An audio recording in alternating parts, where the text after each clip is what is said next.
మేఘశ్యామా శ్రీరామ రామ భరతాగ్రజ రామ రామ శ్రీరామ భక్త పరిపోషక సార్వభౌమ శ్రీరామచంద్ర చరణౌ శరణం ప్రపద్యే.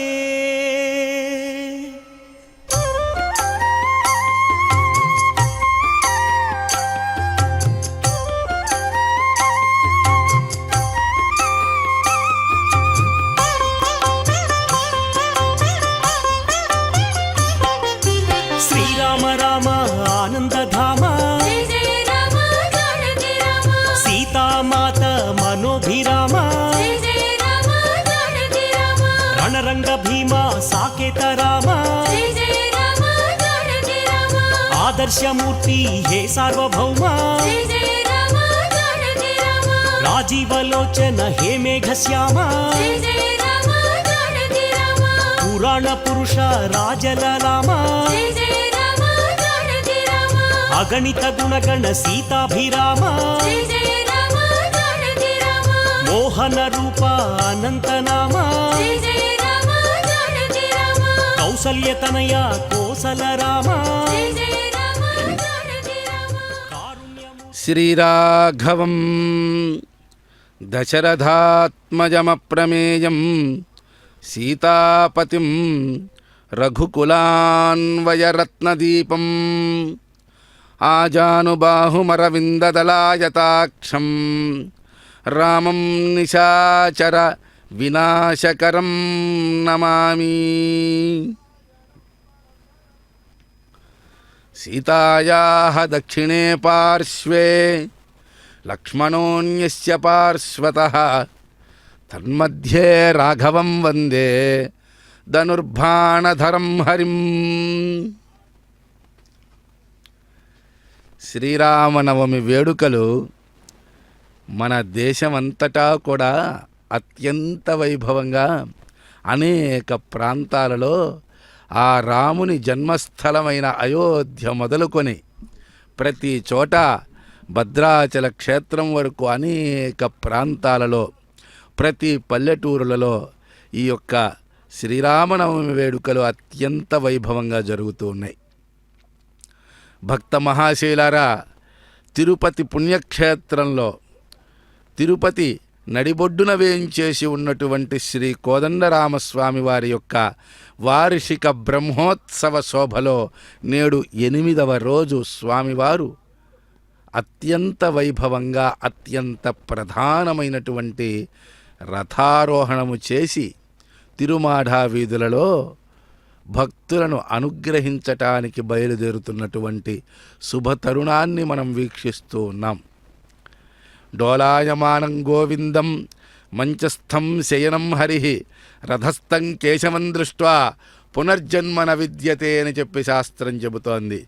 ఎవరైతే రథారోహణమై దర్శనమిస్తున్నటువంటి శ్రీమన్నారాయణుణ్ణి శ్రీహరిని ఆ కోదండరాముణ్ణి శ్రీకృష్ణ పరమాత్మను అవతార విశేషాలను ఎవరైతే ఆ యొక్క రథంపై కన్నుల పండుగగా దర్శించి నమస్కరిస్తారో వారికి జన్మరాహిత్యం కలుగుతుంది అని చెప్పి చెబుతూ ఉన్నారు. ఆ యొక్క దివ్యమంగళ విగ్రహాన్ని కోదండరాముణ్ణి మనం చక్కగా దర్శించుకునేటువంటి ఒక గొప్ప తరుణం. అందరం కూడా జై శ్రీరామ్ అంటూ శ్రీరామనామం తలుస్తూ ఆ యొక్క కోదండరాముణ్ణి రథంపై దర్శనం చేసుకుందాం, స్వామివారిని సేవిద్దాం. ఎంతోమంది భక్తజనులు లక్షలాది మందిగా వేలాది మందిగా ఈ యొక్క రాముల వారికి భక్తులు అనేక మంది ఉన్నారు. ఈ యొక్క బ్రహ్మోత్సవాలలో వాళ్ళంతా కోదండరాముడి యొక్క ఆలయానికి చేరుకొని ఆ రథ గమనంలో చక్కగా రథాన్ని లాగుతూ స్వామివారికి కాయిక కైంకర్యాన్ని చెయ్యాలన్నటువంటి సంకల్పంతో భక్తులందరూ కూడా ఈ యొక్క రథోత్సవంలో భాగస్వాములు కావటానికి రాముల వారి తిరుమాడా వీధుల్లోకి చేరుకొని అందరూ సంసిద్ధంగా ఉన్నారు. రథగమనం మరి కాసేపట్లో ప్రారంభమవుతుంది. భక్తులందరూ కూడా జయ జయధ్వానాలు చేస్తూ రామనామాన్ని పలుకుతూ మేళతాళాల నడుమ ద్రవిడ ప్రబంధాలు పారాయణం చేస్తూ జీయర్స్వాములు ముందు నడుస్తూ ఉండగా ఋగ్యజు సామాధర్వణ వేదములు పఠిస్తూ వేద పండితులు అనుగమనం చేస్తూ ఉండగా అనేక మంది భక్తుల యొక్క మనస్సు పులకిస్తూ ఉండగా ఆ యొక్క రథగమనం ప్రారంభం కాబోతోంది. ఆ కోదండరాముణ్ణి రథంలో చూస్తున్నాం.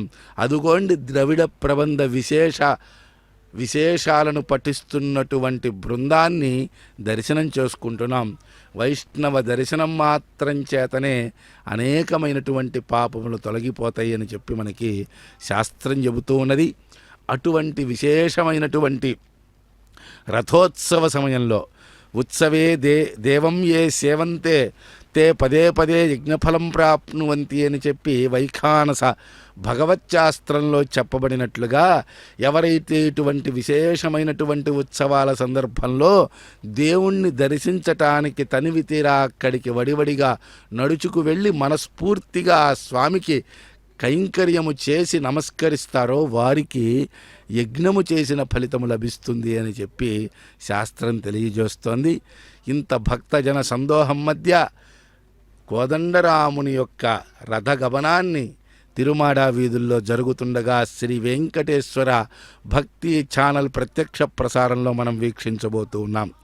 భక్త మహాశయులారా, గత 8 రోజులుగా జరుగుతున్నటువంటి కోదండరామస్వామి వారి యొక్క వార్షిక బ్రహ్మోత్సవంలో చిన్న శేషవాహనము, పెద్ద శేషవాహనము, హంసవాహనము, సింహవాహనము, సర్వభూపాల వాహనము, గరుడ వాహనము, హనుమంత వాహనము, మరి గజవాహనము మొదలైనటువంటి వాహనములన్నిటిపై స్వామివారు సీతాలక్ష్మణ సమేతుడిగా స్వయంగా చక్కగా తిరుమాడ వీధులలో విహరిస్తూ భక్తులకు దర్శనమిస్తూ ఉన్నారు. రేపటితో ఈ యొక్క బ్రహ్మోత్సవం అత్యంత విశిష్టమైనటువంటి అవబృధోత్సవము, చక్రస్నానము అని పిలువబడేటువంటి అవబృధోత్సవ వేడుకలతో రేపటితో నవాన్నిక సార్వకామిక వార్షిక బ్రహ్మోత్సవం పరిసమాప్తి అవుతుంది. ఈ 9 రోజుల బ్రహ్మోత్సవంలో జరిగే అనేక వాహన విశేషాలు మీరు వింటూనే ఉన్నారు, కంటూనే ఉన్నారు. ఆ యొక్క కోదండరాముని యొక్క అనుగ్రహం కోసం మీరంతా ప్రయత్నిస్తూనే ఉన్నారు. కానీ ఈరోజు ఈ సందర్భంలో జరుగుతున్నటువంటి ఈ యొక్క దివ్య రథోత్సవం ఉన్నదే, దీనికి ఉన్నటువంటి ప్రత్యేకత అంతా ఇంత కాదు. మరి రథస్థం కేశవం దృష్ట్వా పునర్జన్మ విద్యతే అనేటువంటి వాక్యము ఇక ఏ ఇతర వాహనాలపై స్వామివారిని దర్శిస్తే పునర్జన్మ అంటే జన్మరాహిత్య స్థితి అంటే మోక్షము అని అంటే పరమానందభరితమైనటువంటి అత్యద్భుతమైనటువంటి స్థితి ఏదైతే ఉన్నదో ఆ స్థితికి మానవుడు చేరుకుంటాడు అని చెప్పి ఇతర వాహనముల యొక్క ప్రస్తావన విషయంలో చెప్పలేదే. మరి రథారోహణ చేసినటువంటి ఆ పరమాత్మని దర్శిస్తే ఎందుకు ఆ ఫలితం వస్తుందో కూడా మనం తెలుసుకుందాం, తరిద్దాం, స్వామిని సేవిద్దాం.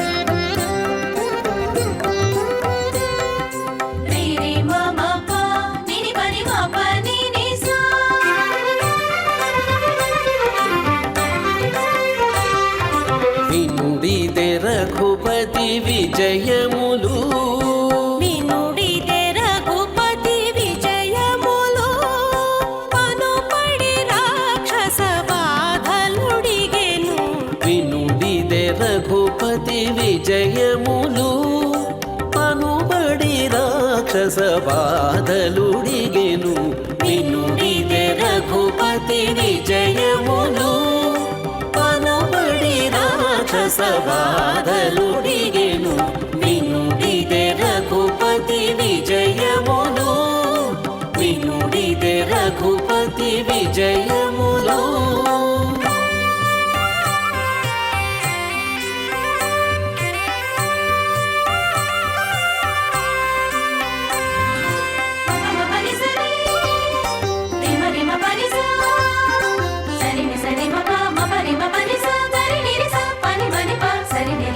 ఉలగిరులదిరెను కుంభిని వడకెను, ఇలా రాముడు రథమెక్కినను. ఉలగిరులదిరెను కుంభిని వడకెను, నెలరాముడు రథమెక్కినను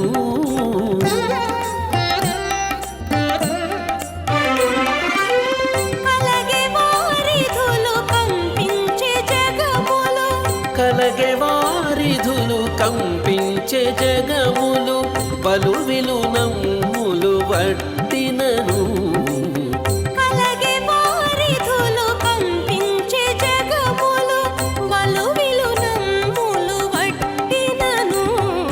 వినుడిదే రఘుపతి విజయములు మనపడి రాక్షస బాధలుడిగెను వినుడిదే రఘుపతి విజయములు వినుడిదే రఘుపతి విజయములు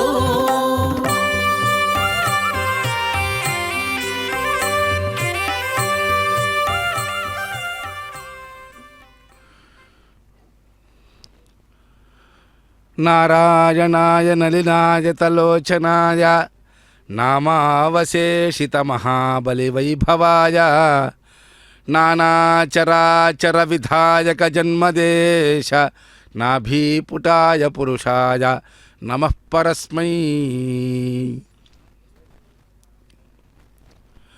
కోన్వస్మిన్ సాంప్రతం లోకే గుణవాన్ కశ్చ వీర్యవాన్ ధర్మజ్ఞశ్చ కృతజ్ఞశ్చ సత్యవాక్యో దృఢవ్రతః చారిత్రేణ చ కో యుక్తః సర్వభూతేషు కోహితః. రామాయణంలో రాముల వారి యొక్క వైభవాన్ని గురించి ఎంతో విశేషంగా ఎంతో చక్కగా మనకి వాల్మీకి మహర్షి తెలియజేసి ఉన్నారు. ఈ యొక్క సృష్టిలోనే శ్రీరామచంద్రమూర్తి అంత ఆదర్శవంతమైనటువంటి జీవనం చేసిన పురుషుడు మరొకడు లేడు అని చెప్పి రామో విగ్రహవాన్ ధర్మ అన్నట్లుగా ఆ యొక్క రామతత్వాన్ని గూర్చి వర్ణించినటువంటి తీరు, రామనామము ఈ దేశంలో అణువణువునా కూడా నిలిచిపోయినటువంటి తీరు మనందరికీ తెలుసు. అటువంటి రాముణ్ణి మనం ఎంతగానో ప్రార్థన చేస్తాం, ఆ రాముణ్ణి పూజిస్తాం, ఆ రామ సేవ చేయాలనేటువంటి సంకల్పంతో మనమందరం కూడా ఉంటాం, ఆ రామానుగ్రహాన్ని కాంక్షిస్తాం. మరి ఆ రామతత్వాన్ని గూర్చి మనం లోతుగా ఎంతగా అర్థం చేసుకుంటున్నాం?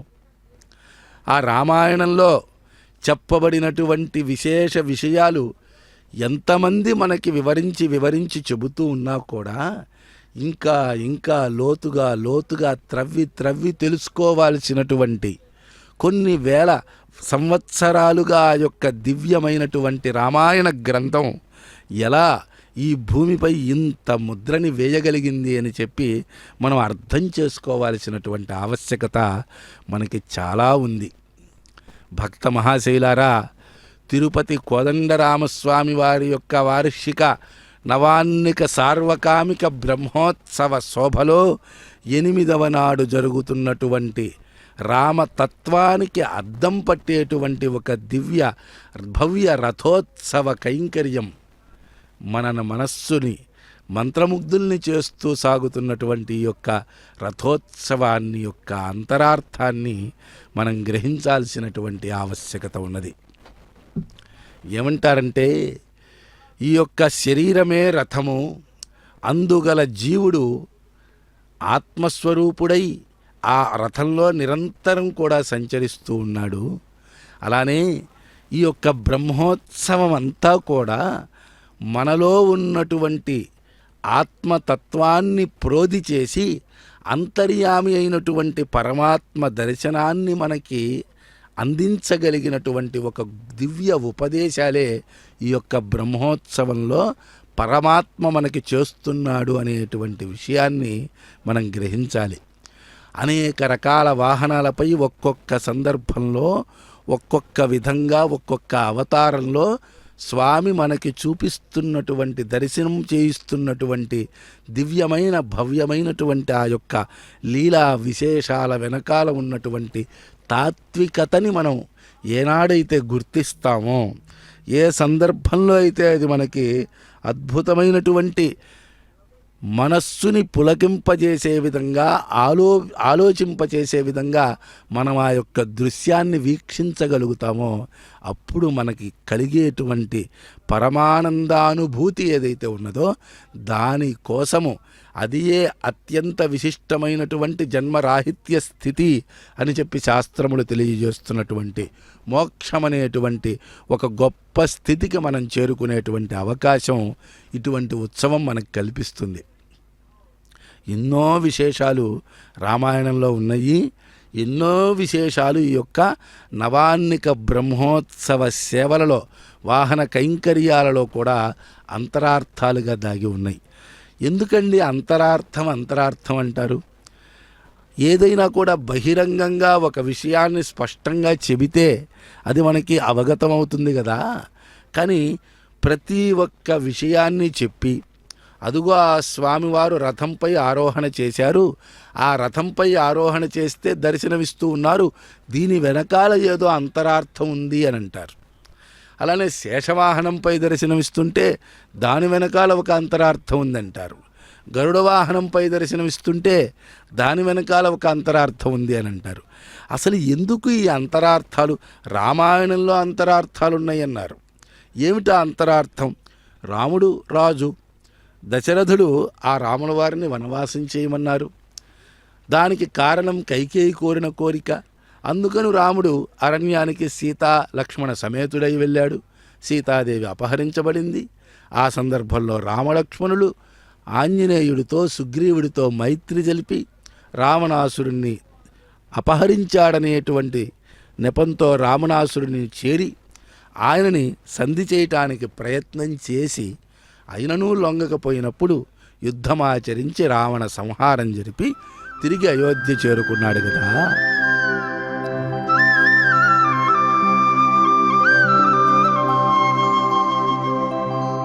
శరణు వేడెదా యజ్ఞ సంభవ రామా, అరసి రక్షించుమమ్ము అయోధ్య రామా. శరణు వేడెదా యజ్ఞ సంభవ రామా, అరసి రక్షించుమమ్ము అయోధ్య రామా. శరణు వేడెదా యజ్ఞ సంభవ రామా.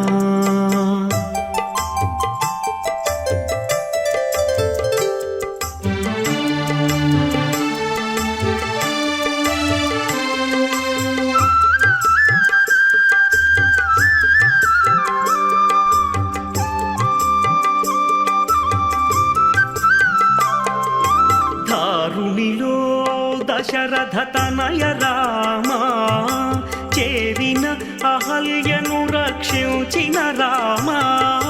దారుణిలో దశరథ తనయ రామా, చేరిన అహల్యను రక్షించిన రామా. వారిధి బంధన కపి వల్లభ రామా,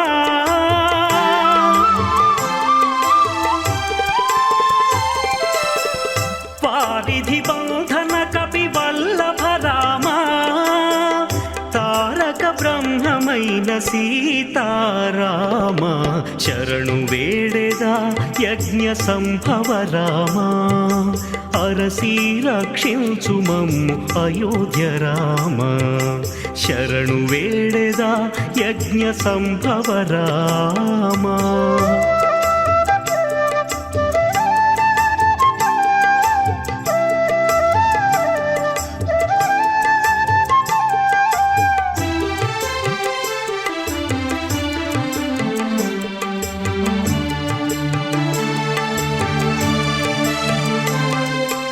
ఆదిత్యకులాంబుధి మృగాంతక రామ, హరకోదండ భంజనము చేకొనిన రామ. ఆదిత్యకులాంబుధి మృగాంతక రామ, హరకోదండ భంజనము చేకొనిన రామ. వేదశాస్త్ర పురాణాది వినుత రామ,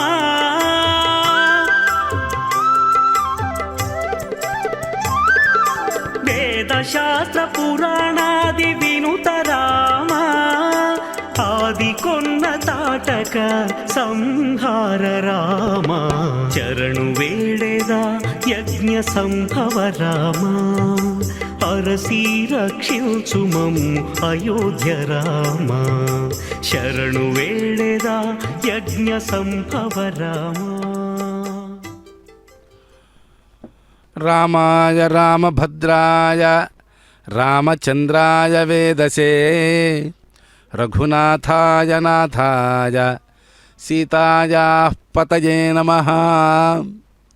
భక్త మహాశీలరా, మనం చెప్పుకుంటూ ఉన్నాం రామాయణంలోనూ అంతరార్థాలు ఉన్నాయని. రామ కథ మనకి తెలిసినటువంటి కథ కన్నా లోతైనటువంటి ఎన్నో విశేషాలు రామాయణంలో ఉన్నాయని, అలానే మనం దర్శిస్తున్న వీక్షిస్తున్నటువంటి వాహన సేవల వెనుక కూడా అంతరార్థాలు ఉన్నాయని, ఇలా ఎన్నో చోట్ల ఎన్నో సందర్భాలలో దేవుడికి 4 చేతులు ఎందుకుంటాయనండి? ఆయన శంఖచక్ర వరద అభయహస్తాలని చెప్పి 4 హస్తాలు ఎందుకు పెట్టుకొని ఉంటాడంటే దానికి అంతరార్థం ఉంటుందండి అని, ఇలా ప్రతి దాని వెనకాల పండితులు అంతరార్థం ఉంటుంది అని అంటూ ఉంటారు. అసలు అంతరార్థం అంటే ఏమిటి? ఎందుకు అంతరార్థం ఒకటి, బయటికి కనిపించేది ఒకటిగా ఈ యొక్క సృష్టిలో ప్రతి విషయం కూడా అలా ఉండాల్సిన అవసరమేం లేదు కదా. దాని యొక్క యథార్థ స్వరూపమేదో అదే మనం అవగాహన చేసుకోవాలి కదా. అది కదా అత్యంత ముఖ్యమైనటువంటి విషయము. ప్రతిదీ అంతరార్థము అని చెప్పి మనం ఎందుకు భావించాలి అన్నట్లయితే, నిజానికి చూడండి మిత్రులారా, మనం భక్తితో శ్రద్ధతో ఒక విషయాన్ని పరిపూర్ణంగా అవగాహన చేసుకోవాలి అనేటువంటి మనస్సుతో ఆలోచించినప్పుడు మాత్రమే ఏ విషయమైనా సరే మనకి సరిగ్గా సమానంగా పద్ధతిగా అర్థమవుతుంది. అంతే తప్ప దానిలో ఉన్నటువంటి ఒక్కొక్క అంశాన్ని మనం చూస్తున్నట్టుగా మనం ఒక ఆహారాన్ని ఎలా వండాలో మనం చూసుకుంటే, ఒక పంటని ఎలా పండించాలో మనం తెలుసుకోవాలి అని అంటే, దాన్ని ఇంకా పరిశీలనగా ఇంకా పద్ధతిగా చేయటం ద్వారా దాని లోతు ఏమిటో మనకు అర్థమైనట్టుగా, మనము ఈ యొక్క సృష్టిలోకి ఏ రకంగా వచ్చాము, ఎందుకు మనం ఈ యొక్క జీవనాన్ని చేస్తూ ఉన్నాము, ఎందుకు పురుషుడిగానో స్త్రీగానో ఈ లోకంలో ఈ ఊరిలో ఈ ప్రాంతంలో నేను ఎందుకు జన్మించాను అనేటువంటి ఆలోచనలు చేసినప్పుడు వాటిపై లోతుగా వెళ్ళాల్సినటువంటి ఆవశ్యకత మనలో ఉంది. అటువంటి ఆలోచన కల్పించటం కోసంగా మానవుడికి పరమాత్మ ఇస్తున్నటువంటి సందేశం ఈ యొక్క బ్రహ్మోత్సవంలో అంతరార్థంగా మనం చూడాలి. ఎందుకనంటే అంతరాత్మను తెలుసుకోవాలనంటే, అంతరాత్మ దర్శనం చేయాలంటే ముందు మన శరీరం ఏమిటి, ఈ శరీరంలో ఆత్మస్థానం ఎక్కడా, అంతరాత్మస్థానం ఎక్కడా అనేటువంటి ఆ అంతరాత్మ ఎవరు అనేటువంటి విషయము మనకి మొట్టమొదటిగా ఆలోచించాలి అనేటువంటి భావన కూడా సాధారణంగా మనకి కలగదు. కాబట్టి మొట్టమొదట పరమాత్మ దగ్గరికి చేరటానికి ఏ రకంగా అయితే తీయటి మందుని ఇస్తారో ఆ రకంగా తీయనైనటువంటి విషయాలతో ఒక కథ రూపంలో ఒక వాంగ్మయం అంతా కూడా మనకి అత్యద్భుతమైనటువంటి చక్కని ఆ పరమాత్మ అనుగ్రహిస్తాడు. ఆ పరమాత్మ యొక్క దివ్యమైనటువంటి ఆ అలంకారము, ఆ యొక్క శోభ, ఆ యాత్ర, అంతమంది భక్తజన సందోహము, ఇత్యంత వైభవంగా జరుగుతున్నటువంటి ఈ ఉత్సవము, ఇవన్నీ కూడా మనల్ని పరమాత్మ వద్దకి నడిపిస్తాయి. అలా నడిపించిన తర్వాత అక్కడే ఆగిపోకుండా మనం ఎప్పుడైతే అంతరార్థం దాన్ని ఇంకా పరిశీలనగా తెలుసుకుందాము అనేటువంటి ప్రయత్నం ప్రతి ఒక్క భక్తుడు చేయాలి. అలా చేసినప్పుడు మాత్రమే ఆ యొక్క పరమాత్మ యొక్క దివ్యమైన భవ్యమైనటువంటి అంతరాత్మ జ్ఞానం అనేటువంటిది మనకి లభిస్తుంది, కలుగుతుంది అని చెప్పి మనం తెలుసుకోవచ్చు.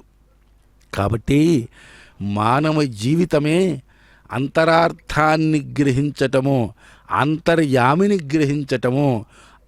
అంతర్యామి అని అంటే లోపల ఉంటూ మనల్ని నియామకం చేస్తున్నటువంటి వాడు అని అర్థం అన్నమాట. అంటే నియమిస్తున్నటువంటి వాడు అంటే ఆయన యొక్క ప్రేరణచే మన యొక్క జీవితాలు సాగుతున్నాయి. ఆ సూర్యచంద్ర నక్షత్రాలు కానీ, ఆ యొక్క పాడి పంటలు కానీ, యొక్క భూమి కానీ, సముద్రాలు కానీ, నదులు కానీ, ఏ ఒక్కటి కూడా మానవ జీవితానికి ఉపయోగపడుతున్నటువంటి ఈ సృష్టిలో ఉన్నటువంటి ఏ వస్తువు కూడా మానవుడు సృష్టించినది కాదు. మానవుడు కేవలం ఉన్న వస్తువులని 2-3 రకాలుగా కలిపి నేను కొత్త వస్తువు సృష్టించాను అని అంటున్నాడు తప్ప మట్టిని మానవుడు సృష్టించలేదు. మట్టిని కొండగా మార్చి నేను కొండని సృష్టించాను అని అంటున్నాడు. మట్టిని మూకుడుగా మార్చి నేను మూకుడు కనిపెట్టాను అంటున్నాడు. బంగారం మానవుడు సృష్టించలేదు. బంగారాన్ని వడ్రాణంగా మార్చి నేను ఒక కొత్త రకం వడ్రాణాన్ని తయారు చేశాను అంటున్నాడు. కాబట్టి భక్త మహాశైలారా, తెలుసుకోవాల్సింది ఏమిటంటే ఈ యొక్క సృష్టిలో ఉన్నటువంటి పరమాత్మ అనుగ్రహంగా లభించినటువంటి పంచభూతాలను వినియోగించుకొని మానవుడు జీవనం చేస్తూ ఆ యొక్క సృష్టికర్త అయినటువంటి పరమాత్మ ఈ సృష్టి అంతా వ్యాపించి మనలో కూడా వ్యాపించి ఆ పరమాత్మ మనకిస్తున్నటువంటి దర్శనాన్ని మనం తెలుసుకోవాలి.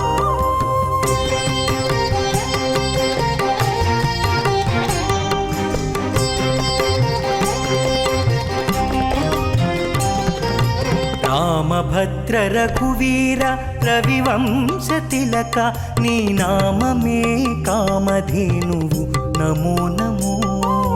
రామభద్ర రఘువీర రవివంశ తిలక నీ నామమే కామధేనువు నమో నమో నమో నమో నమో నమో నమో నమో.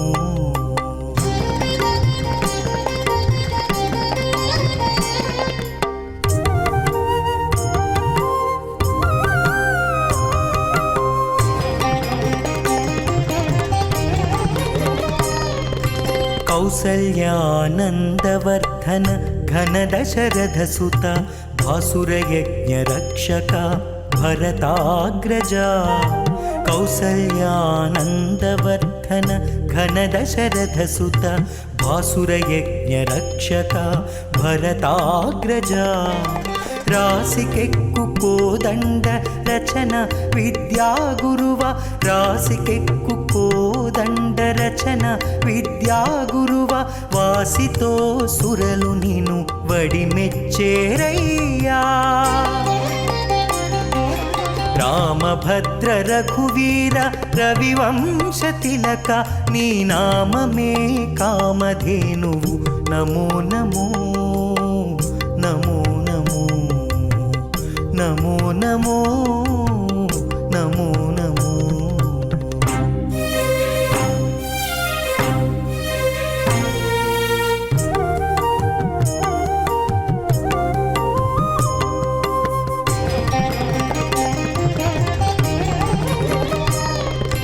మారీచ సుబాహుమర్దన తాటకాంతక దారుణ వీరశేఖర ధర్మపాలక. మారీచ సుబాహుమర్దన తాటకాంతక దారుణ వీరశేఖర ధర్మపాలక. కారుణ్యరత్నాకర కాకాసురవరద. కారుణ్యరత్నాకర కాకాసురవరద. సారెకు వేద విధులు జయవెట్టేరయ్యా. రామభద్ర రఘువీర రవివంశ తిలక నీ నామమే కామధేనువు నమో నమో నమో నమో నమో నమో నమో నమో.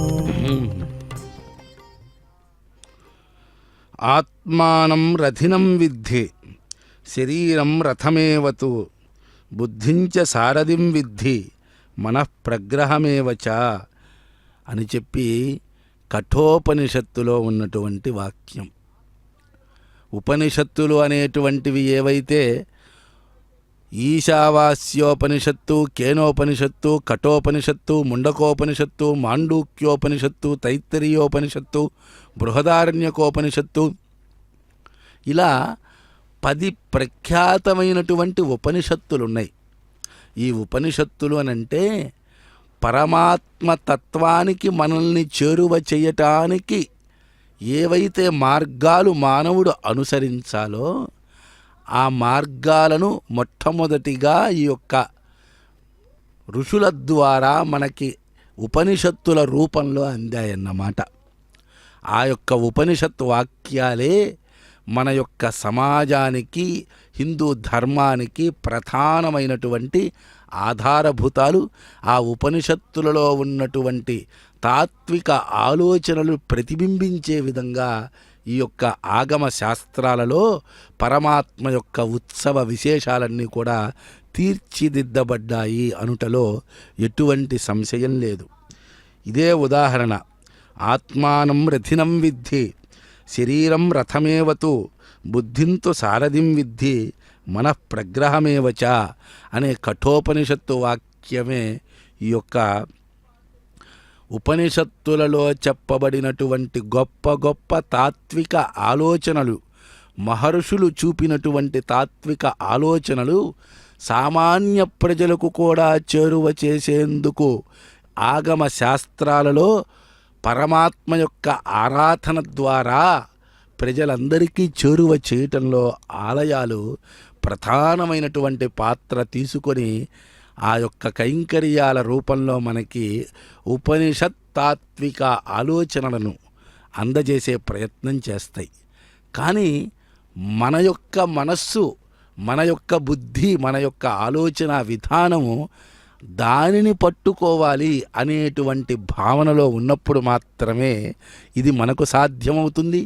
కనుక భక్తులారా చూడండి, మన యొక్క ఆత్మ, మన అంతర్యామిగా ఉన్నటువంటి పరమాత్మ తత్వం, అంటే పరమాత్మ తత్వం ఈ సృష్టి అంతా కూడా లేనట్లయితే, ఆ పరమాత్మ యొక్క అనుగ్రహముతో, శక్తితో ఈ యొక్క సృష్టి ఏర్పడకపోయినట్లయితే మరి ఖచ్చితంగా సూర్యుని చుట్టూ భూమి 24 గంటల సమయంలోనే తిరగటం, అది ఋతువులను, వసంత ఋతువు, గ్రీష్మ ఋతువు, శరదృతువు, వర్ష ఋతువు, హేమంత ఋతువు, శిశిర ఋతువు రూపంలో అనేక రకాల ఋతుధర్మాలను పాటిస్తూ ఈ యొక్క ప్రకృతి ఇలా ఉండడానికి ఒక నియమబద్ధమైనటువంటి ఒక పద్ధతిలో ఈ సృష్టి సాగటానికి ఏ తత్వమో ఈ యొక్క సృష్టిని నియమించి ఉండకపోతే, ఆ రకమైనటువంటి నియామకం జరగకపోతే ఈ సృష్టి ఇలా ఎందుకుంటుంది? కనుక ఆ పరమాత్మతత్వం సృష్టి అంతా వ్యాపించి సృష్టిని నడిపిస్తోంది. అలానే మన యొక్క శరీరమందు కూడా పరమాత్మతత్వము వ్యాపించి ఉన్నది. ఈ యొక్క శరీరంలో ఏదైతే నడిపిస్తున్నటువంటి తత్వం ఆ పరమాత్మ తత్వమై ఉండగా, మన యొక్క మనస్సు, బుద్ధి ఏవైతే ఉన్నాయో ఈ బుద్ధి సారథిగా అక్కడ కూర్చుందిట. మన శరీరము రథముట. ఆ పరమాత్మ, ఆత్మ, పరమాత్మల తత్వము ఈ యొక్క శరీరాన్ని నడిపిస్తున్నాయిట. ఈ రకంగా ఆ రథము, మన శరీరమును ఏ రకంగా ఆత్మ నడిపిస్తూ ఉన్నదో అంత పెద్ద దివ్య రథాన్ని పరమాత్మ అధిరోహించి చక్కగా ముందుకు సాగుతూ ఉన్నాడు. ఆ రథము సకల శోభాయమానంగా అలంకరింపబడింది. మన శరీరాన్ని కూడా మనం సకల శోభాయమానంగా అలంకరించుకుంటూ ఉంటాం. ఇంత పెద్ద రథములో మధ్యలో ఒక్క చోట హృదయస్థానంలో ఉన్నట్టుగా ఒక్కచోట పరమాత్మ యొక్క ఉనికి ఒక్కచోటే ఉన్న ఆ రథమంతా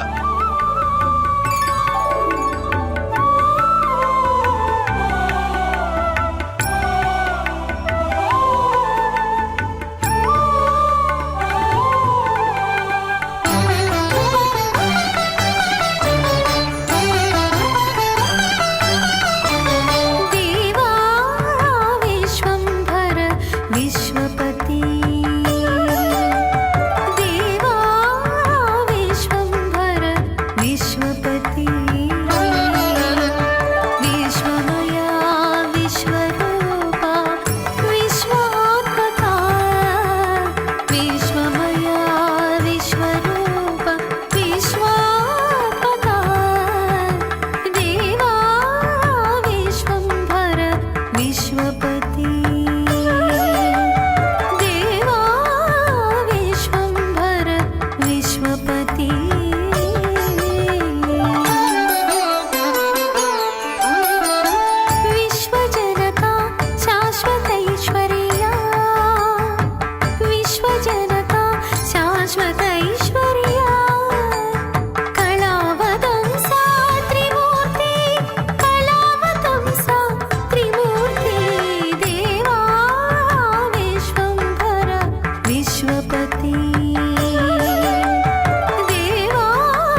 కోదండరాముని కమనీయ బ్రహ్మోత్సవ వైభవం 8వ నాడు రథారోహణం అయి స్వామి తిరుమాఢా వీధులలో కదులుతున్నటువంటి విహరిస్తున్నటువంటి అపూర్వ దృశ్యాలను మనం చూస్తూ ఉన్నాం.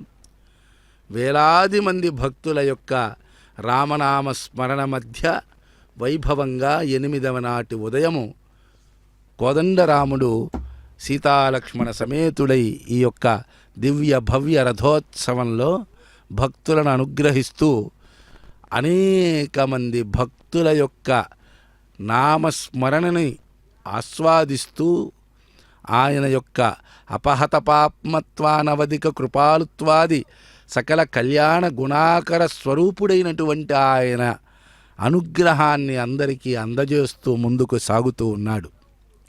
భక్త మహాశైలారా, మన మనోవాక్కాయ కర్మలు త్రికరణ శుద్ధిగా ఈ సందర్భంలో కోదండరాముణ్ణి మనస్సులో నిలుపుకొని అదుగోండి ఆ దివ్య రూపము. ఆ దివ్య రూపము ఎంత చూసినా కోదండరాముడి యొక్క త్రిభంగి రూపము, రామస్య త్రిభంగిత్వమని చెప్పి వైఖానస శాస్త్రంలో మరీచి విమానార్చన కల్పంలో రామునికి యొక్క విగ్రహ నిర్మాణము మిగిలిన విగ్రహ నిర్మాణముల కన్నా అత్యంత విశిష్టంగా మరీచి మహర్షి తెలియజేసి ఉంటాడన్నమాట. ఆ రకంగా రాముని విగ్రహ నిర్మాణము చూస్తే ఆ రాముణ్ణి చూస్తూ ఉన్నప్పుడు మనకు ఒక దివ్యమైన అనుభూతి కలుగుతుంది. అదిగోండి చూడండి, చక్కగా వజ్రవైడూర్య మౌక్తిక మరకత పుష్యరాగ చంద్రకాంత గోమేదిక ఇంద్రనిలాలనబడేటువంటి నవరత్న ఖచిత వజ్రాభరణాలను కర్ణపత్రాలను సువర్ణ యజ్ఞోపవీతాలను చక్కని కిరీటాన్ని ధరించి ఉన్నటువంటి సుందరమైన మూర్తిని మనం దర్శిస్తూ ఉంటే ఆ మూర్తిని మనస్సులో స్థాపించుకుంటే అంతర్యామి అయినటువంటి ఆ రామతత్వం మనకి గోచరమవుతుంది. భక్తులందరూ కూడా చూడండి, వారి శరీరంతో రామ సేవను చేయాలనేటువంటి ఉత్సుకత ఎంత చక్కగా ప్రదర్శిస్తూ ఉన్నారో. మరి మన మనస్సులో ఆ యొక్క రాముని దివ్యమైన రూపాన్ని స్థాపించుకోవాలి. మన వాక్కుతో శ్రీరామ శ్రీరామ అనేటువంటి రామనామాన్ని జపించాలి, రామ మంత్రాన్ని జపించాలి. మన శరీరంతో ఇదిగో చూడండి, అక్కడ వేలాది మంది భక్తులు చేస్తున్నట్లుగా రామ సేవలో మన శరీరాన్ని వినియోగించాలి. రాముడికి నమస్కరించటానికి మన చేతులను, రాముడి ఆలయాన్ని ప్రదక్షిణం చేయటానికి మన కాళ్లను, రాముని దివ్యమంగళ విగ్రహాన్ని దర్శించటానికి మన కళ్ళను, రాముడికి పూలు కోసుకొని తీసుకుని వచ్చి ఆ స్వామి పాదార్చన చేయటానికి మన చేతులను, మన యొక్క భుజ బలాన్ని రాముని యొక్క వాహనమును మోయటానికి ఆ యొక్క రాముని దివ్య రథాన్ని లాగటానికి వినియోగించినప్పుడు, మన శరీరము పరమాత్మ యొక్క సేవలో తరించినప్పుడు, మన వాక్కు పరమాత్మ నామాన్ని జపించటంలో పులకించినప్పుడు, మన యొక్క మనస్సు స్వామి రూపాన్ని నింపుకొని ఆనందానుభూతిని పొందినప్పుడు, మనోవాక్కాయ కర్మలు 3 త్రికరణములు 3 ఏ సందర్భంలో అయితే ఏకవాక్యత సంతరించుకొని ఏకరూపంలో ఉంటాయో అప్పుడు అంతర్యామి అయినటువంటి పరమాత్మ తత్వము ఈ యొక్క రథంలో ఆ దివ్యమైనటువంటి మన శరీరంలో ఏ రకంగా అయితే లోపలిగా కనపడనట్టుగా మనకి తెలిసి తెలియనట్టుగా మన శరీర గుహలలో ఉన్నటువంటి పరమాత్మ తత్వం మనకి ఏ రకంగా అయితే బోధపడుతుంది అంటే మనస్సు వాక్కు కర్మ 3 ఒక్కచోట చేయగలగటం. ఆ తత్వాన్ని, ఆ విషయాన్ని ఆ యొక్క దివ్య రథోత్సవం మనకి గుర్తు చేస్తోంది.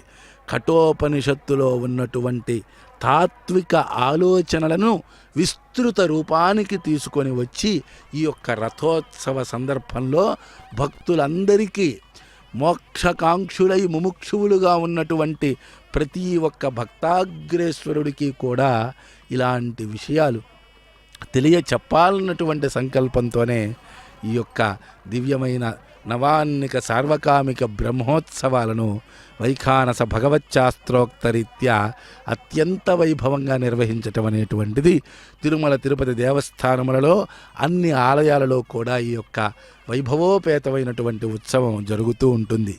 మరి శ్రీరామనవమి సందర్భంలో రాముల వారికి, తర్వాత జ్యేష్ఠమాసంలో అప్పలాయగుంట వెంకటేశ్వర స్వామి వారికి, గోవిందరాజస్వామి వారికి బ్రహ్మాండమైనటువంటి ఉత్సవాలు. అదైన వెంటనే తిరుమల శ్రీవారి వార్షిక నవాన్నిక సార్వకామిక బ్రహ్మోత్సవం అత్యంత వైభవంగా 9 రోజుల పాటు దేదీప్యమానంగా ఆ తిరుమలలో వైభవంగా నిర్వహిస్తారు. ఆ తర్వాత అమ్మవారి బ్రహ్మోత్సవాలు వస్తాయి. ఆ అమ్మవారికి 9 రోజుల పాటు పాంచరాత్ర ఆగమ శాస్త్రోక్తంగా ఆ అమ్మవారు కూడా ఆమె తత్వాన్ని అత్యంత వైభవంగా విశదీకరిస్తూ 9 రోజుల యొక్క స్వామివారి అమ్మవారి యొక్క పద్మావతీదేవి యొక్క బ్రహ్మోత్సవాలన్నీ కూడా మనం దర్శిస్తాం. ఇలా స్వామివారి యొక్క అమ్మవారి యొక్క వైభవాన్ని అంతా కూడా దర్శింపచేసే ఈ యొక్క బ్రహ్మోత్సవ శోభని వీక్షించటం అనేటువంటిది మన యొక్క పురాకృత సుకృత విశేషం. భక్తులారా, సుఖ నిద్రిత శ్యామ అవతారమూర్తి అద్భుత నామ క్షీరాబ్దివాస అనంత శయన అఖిలాండ కోటి బ్రహ్మాండనాథ అమరవందిత ఆనంద రూప సురనర ప్రార్థిత వైకుంఠ ధామ అవనీతనయ సేవిత చరణ ఇనకుల తిలక హే విశ్వంభర బ్రహ్మాద్యమర ప్రార్థిత రామ బ్రహ్మాండమూర్తి భువనైక రామ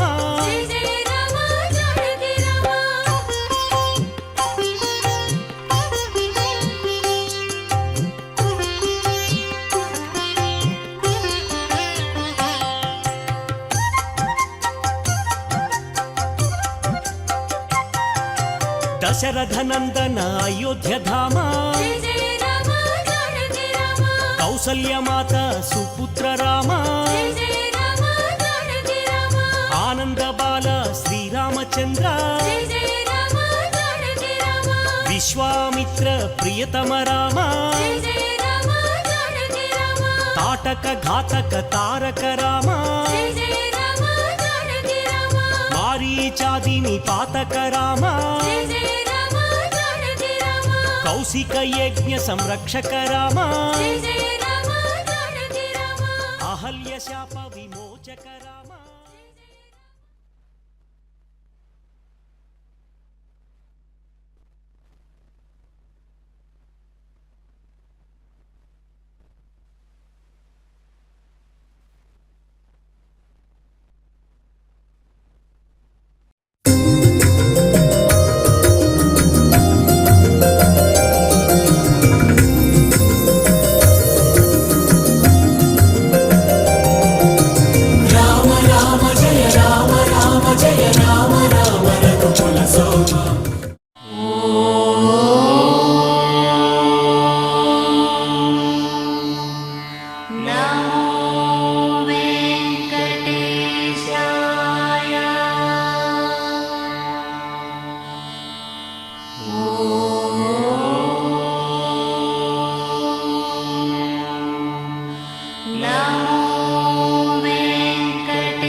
నమో